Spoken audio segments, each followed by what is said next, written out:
Welcome to sugar editorial. সবাইকে স্বাগত। আজকের ভিডিওতে আমরা জানবো ভারতের সবথেকে শক্তিশালী ব্যক্তিত্ব সম্বন্ধে, অর্থাৎ ভারতবর্ষের প্রধানমন্ত্রী সম্বন্ধে। ভারতবর্ষের প্রধানমন্ত্রী হলেন ভারতবর্ষের সর্বোচ্চ ক্ষমতাধর ব্যক্তি। 1975-এর এক ধারা অনুযায়ী সংবিধানের প্রধানমন্ত্রীকে যাবতীয় ক্ষমতা প্রদান করা হয়েছে ভারত রাষ্ট্র পরিচালনার জন্য। যদিও তিনি রাষ্ট্রপতির দ্বারা নিয়োগপ্রাপ্ত হন, তবুও তার ক্ষমতাই চূড়ান্ত, কারণ রাষ্ট্রপতি শুধু নাম সর্বস্ব প্রধান সূচক রূপে রয়ে গিয়েছেন। প্রধানমন্ত্রীর যে নিয়োগ সেটি হয় প্রত্যেক সাধারণ নির্বাচনের পরে সংখ্যাগরিষ্ঠ দলের নেতাকে প্রধানমন্ত্রী পদে নিয়োগ করা হয় এবং প্রতি 5 বছর অন্তর কিন্তু এই প্রধানমন্ত্রী নির্বাচন হয়। অর্থাৎ প্রধানমন্ত্রী নিয়োগের সময়কাল বা কার্যকালের সময়কাল হচ্ছে 5 বছর।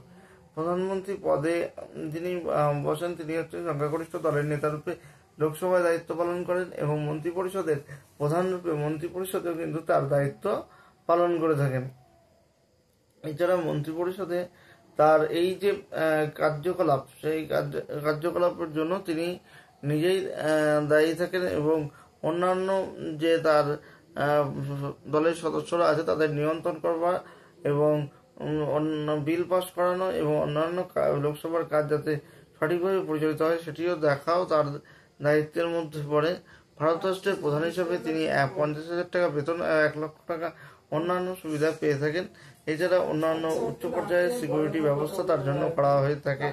ভারতের বিদেশের মাটিতেও কিন্তু ভারতবর্ষের প্রতিনিধিত্ব করে থাকেন ভারতবর্ষের প্রধানমন্ত্রী। ভারতবর্ষের প্রধানমন্ত্রী নিযুক্ত হওয়ার জন্য লোকসভার সদস্যদের সমকক্ষ যোগ্যতার কথা বলা হয়েছে। তাকে অবশ্যই ভারতীয় নাগরিক এবং ন্যূনতম 25 বছর বয়স্ক হতে হবে।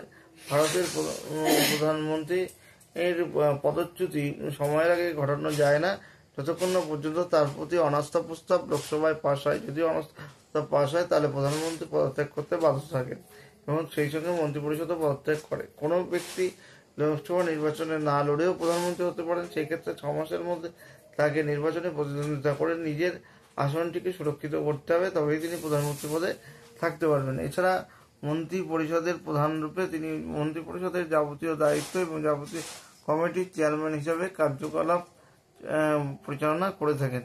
অর্থাৎ ভারতবর্ষের প্রধানমন্ত্রী হচ্ছেন একজন ক্ষমতাধর ব্যক্তি এবং এই ক্ষমতাধর ব্যক্তির দ্বারাই কিন্তু ভারতবর্ষের শাসন ব্যবস্থা পরিচালিত হয়।